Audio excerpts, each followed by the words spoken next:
Hi everyone, सबका स्वागत है। आज हम रेफरल सिस्टम, नेटवर्किंग और मल्टी लेवल मार्केटिंग के बीच में टेक्निकल फ़र्क क्या है उसके बारे में देखेंगे। पहला हम रेफरल मार्केटिंग के बारे में देखेंगे। रेफरल मार्केटिंग मतलब अगर आप किसी प्रोडक्ट या सर्विस को खरीदे, अगर आपको अच्छा लगे तो आप उसी प्रोडक्ट को या सर्विस को आपकी फैमिली या फ्रेंड्स को रेफ़र करेंगे।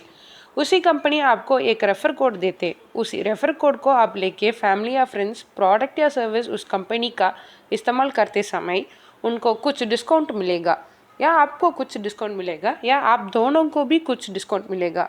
इसी तरीके सिस्टम को रेफरल सिस्टम बुलाते हैं। इसमें फ़ायदा क्या है देखें तो कंपनी की सेल्स बढ़ेगा।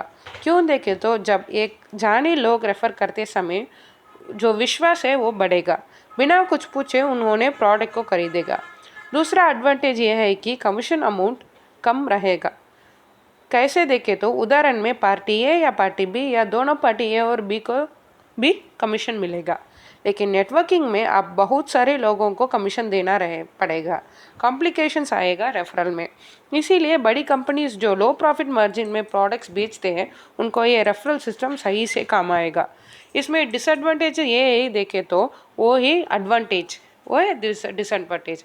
किसी एक को ही कमीशन मिलेगा और बस कुछ दिनों के लिए ही ये ऑफर रहेगा, जैसे कि आप 30 दिन के अंदर या 90 दिन के अंदर रेफर करना है, ये जैसे कंडीशंस कंपनी वालों ने बोलेगा, या बस फेस्टिवल टाइम में ये ऑफर चलेगा ऐसे बोलते हैं। ये उनका शॉर्ट टर्म गोल रहेगा, ये बहुत डिसएडवांटेज रहेगा। अधिकांश कॉरपोरेट कंपनीज ये जैसे ही काम करता है। जब आप नेटवर्किंग मार्केटिंग को देखें तो ये बस एक मार्केटिंग मेथडोलॉजी है। ये है बेस्ट मार्केटिंग मेथडोलॉजी। मार्केट की और सारी मेथडोलॉजीज में अधिकांश कॉरपोरेट कंपनीज ये नेटवर्किंग मेथडोलॉजीज को ही इस्तेमाल करना शुरू किया है। पिछले एक साल में हम 100 से ज़्यादा नेटवर्किंग सॉफ्टवेयर किया है। इसमें 30 प्रोजेक्ट्स के आसपास हम जो क्लाइंट के लिए किया है उनको नेटवर्क मार्केटिंग में कुछ लेना देना नहीं है। इस बिजनेस मॉडल को समझाते मानते है कि अगर हम ये ऐसे करें तो हम प्रॉफिट करेंगे, ये सोचते उन्होंने नेटवर्किंग कॉन्सेप्ट को लेके हमसे आता है। क्यों आएगा देखें तो ये मार्केटिंग मेथडोलॉजी कॉस्ट एफिशिएंस और बाकी मेथडोलॉजी से रहेगा। इसको अच्छे से समझाकर उन्होंने ये सोचते हैं कि उनकी प्रोडक्ट और सर्विसेज आम लोगों को तक भी जाना चाहिए। अगर आप ये सिस्टम कैसे काम करते देखें तो उनके प्रोडक्ट या सर्विस के लिए एक अलग रिप्रेजेंटेटिव को काम में बैठेगा। उन रिप्रेजेंटेटिव प्रोडक्ट या सर्विस या कंपनी का या बेचकर रिवर्स या कमीशंस मिलेगा। उस रिप्रेजेंटेटिव अभी उनके नीचे वो जैसे सारे रिप्रेजेंटेटिव्स को काम में बैठेगा और उन लोगों ने भी ऐसे बेचकर रिवार्ड या कमीशन कमाएगा। और नई रिप्रेजेंटेटिव को ज्वाइन करते समय उनको कुछ बेनिफिट्स भी मिलेगा। इसीलिए इसमें बहुत सारे पैसा नहीं खर्चे मार्केटिंग में, और नई मेंबर जो ज्वाइन करना है बहुत आसान होगा और लोगों को नई प्रोडक्ट मिलेगा कंपनी से। ये रहेगा मेजर एडवांटेज नेटवर्क मार्केटिंग में। नेटवर्क मार्केटिंग के लिए बड़ी और विजेता फॉर्मूला, अगर एक सेलर पर्सन ए के लिए एक प्रोडक्ट बेच रहा है, अगर ए को प्रोडक्ट अच्छा लगेगा तो वो बी सी डी जैसे और लोगों को रेफ़र करेगा।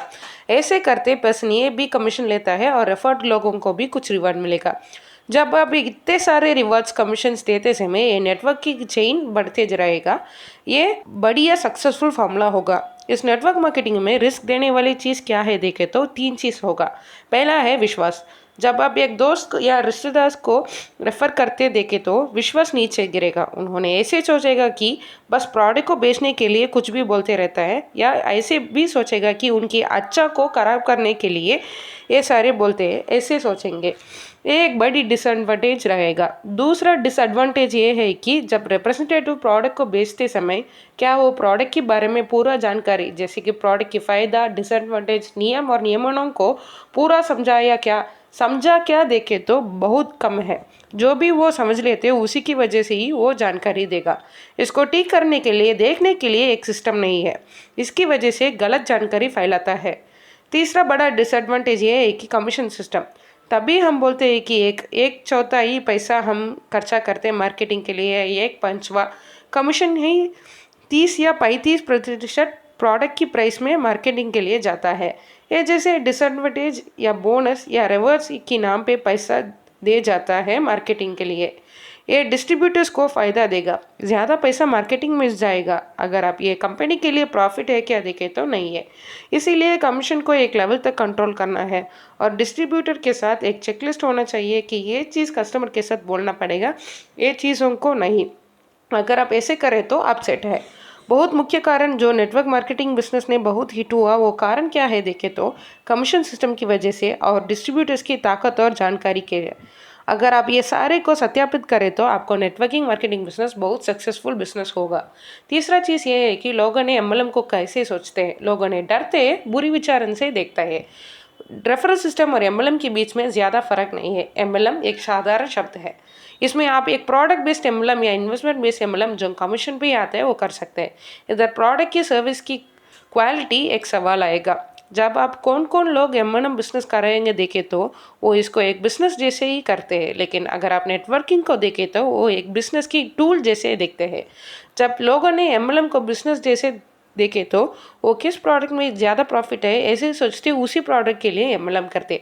ऐसे लोगों की सोच यही ऐसी रहेगा कि हम एक बिजनेस कर रहे हैं, हम मैक्सिमम प्रॉफिट कमाना है, इसीलिए हम नई लोगों को ज्वाइन करना है। ये है एमएलएम। इस कारण की वजह से ज़्यादातर लोग एमएलएम को क्रिटिसाइज करते हैं। लोग डर भी थे। नेटवर्किंग में लोग प्रोडक्ट को पहले रखते हैं, उसके लिए काम करते हैं। जब लोग एमएलएम करते हैं इसको एक पार्ट टाइम रेवेन्यू जैसे लेते, कमीशंस लेना है, यही उनकी मोटो रहेगा। ये जैसे लोग किसी और जगह में काम करेगा और एमएलएम बिजनेस भी साइड में करेगा, कुछ दिनों के बाद ये काम नहीं करता। और इसी समय में कुछ लोग हैं उसी एमएलएम बिजनेस में करोड़ों पे कमाते हैं। इसमें एडवांटेज क्या है देखे तो अगर बायर को विश्वास नहीं है तो क्यों उसकी प्रोडक्ट खरीदेगा। सारे मेंबर्स प्रोडक्ट की क्वालिटी या सर्विस की क्वालिटी को नहीं देखते, तो क्या देखे तो कितना कमीशन आएगा, कितने रेवेन्यू वो ले सकते, पार्ट टाइम पे प्रॉफिट क्या रहेगा, अगर हम ज़्यादा लोग को ज्वाइन करें तो कितना मिलेगा। ये सारे बहुत दिनों तक नहीं चलेगा, ये बस थोड़ी दिन के लिए ही रहेगा। अगर आप किसी एमएलएम कंपनी को देखें तो बस 6 या 8 महीने में ही बंद हो जाएगा। इसमें मुख्य चीज़ क्या है तो इसमें प्रोडक्ट या सर्विस मुख्य चीज़ नहीं है। अगर एक बिजनेस कमीशन के लिए बस काम करे तो वो लंबा समय तक नहीं चलेगा। बस सर्विस या प्रोडक्ट की क्वालिटी ही डिसाइड करता है कि आपकी कंपनी लंबी समय तक जाएगा या नहीं। इसीलिए जब हम एक एमएलएम बिजनेस को देखें तो ये एक बिजनेस मॉडल जैसे देखें तो सारे मेंबर्स कमीशन की वजह से ही काम करते, तो एक प्रॉफिट के लिए या पार्ट टाइम रेवेन्यू के लिए तो कोई भी बिजनेस कर सकते। आपको किस बिजनेस में फ़ायदा देगा तो वो आप देखना चाहिए। किस बिजनेस बहुत समय तक चलेगा, किस काम आपकी करियर और खुशी के लिए काम करेगा, वही बिजनेस को आप करना चाहिए। अगर आप उसी बिजनेस के लिए ज़मीन आसमान तक काम करेगा तो वो आपके लिए और आपके परिवार के लिए और आपकी पूरी सोसाइटी के लिए अच्छा रहेगा।